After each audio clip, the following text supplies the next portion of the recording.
Bonjour Hélène Manarino. Bonjour Philippe Vandel, bonjour à tous. Hélène Manarino est en train de boire, elle avait toute la matinée, mais au moment où c'est son tour, hop, elle y va.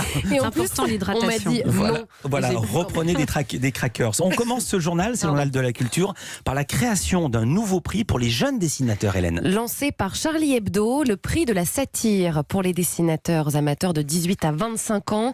Chaque participant envoie un nombre illimité de dessins au plus tard le 15 mars 2020 à l'école Estienne, c'est l'école des métiers d'art. Elle co-organise le prix.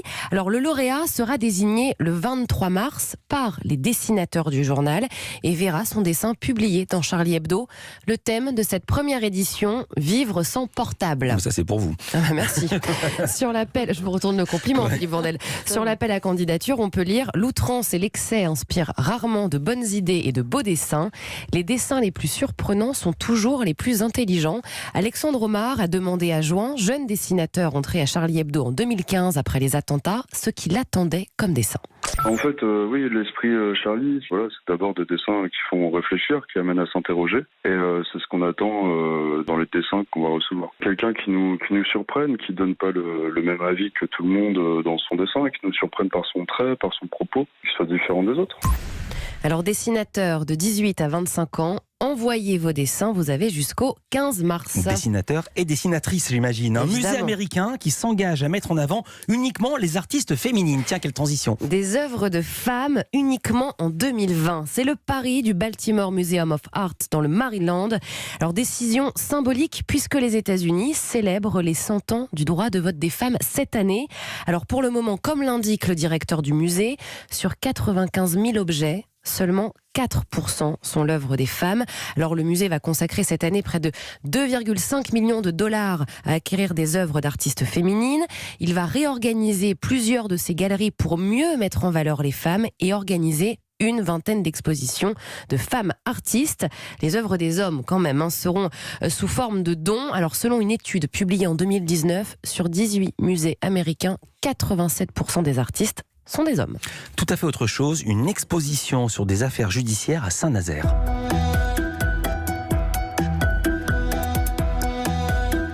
Michel Hamelin, chroniqueur de romans policiers, a eu une idée assez surprenante.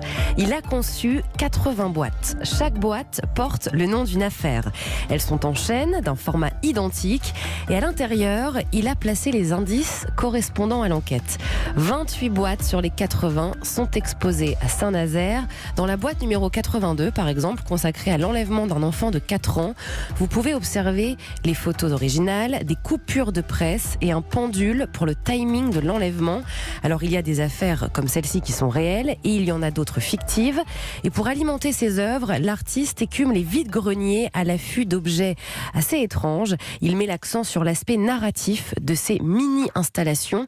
Toutes les affaires ont été élucidées, donc il y a aussi un aspect ludique. Vous pouvez vous prêter au jeu de l'enquêteur.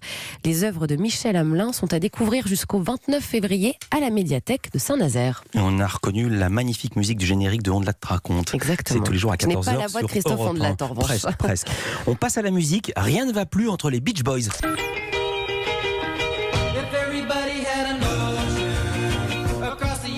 Tout part de Boy Brian, l'ancien bassiste du groupe. Il a demandé aux fans de signer une pétition afin de boycotter le concert à Reno dans le Nevada des Beach Boys, dont il ne fait plus partie.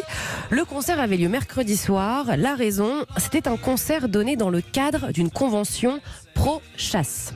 Boy Brian a déclaré: cette organisation incite à chasser dans le but de collectionner des trophées, une pratique à laquelle nous nous opposons.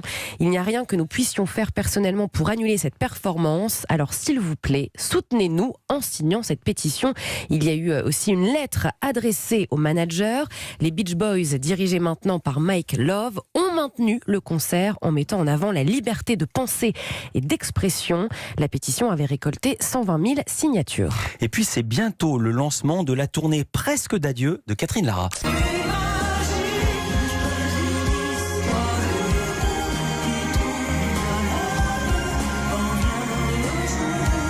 Et on n'arrêtera pas de chanter cette chanson. Évidemment. Alors presque d'adieu, pourquoi ? Catherine Lara ne s'arrête pas complètement, elle dit adieu à sa carrière de chanteuse de variété. Après 50 ans de carrière, elle continuera à composer des musiques de films, de séries, quelques collaborations, des projets pour la scène aussi, mais plus de titres sur lesquels vous allez pouvoir chanter lors d'une soirée par exemple. Alors elle présentera, ça sent le vécu, Oui, c'est vrai. elle présentera son dernier concert le 14 février prochain au Dôme de Paris, intitulé Entre la vie et l'amour, avant d'entamer une tournée. Elle sera accompagnée de choristes sur scène et bien évidemment de son acolyte, de son meilleur ami, le violon. Merci beaucoup Hélène, et vous avez presque fini puisque vous revenez pour le portrait inattendu. Oui,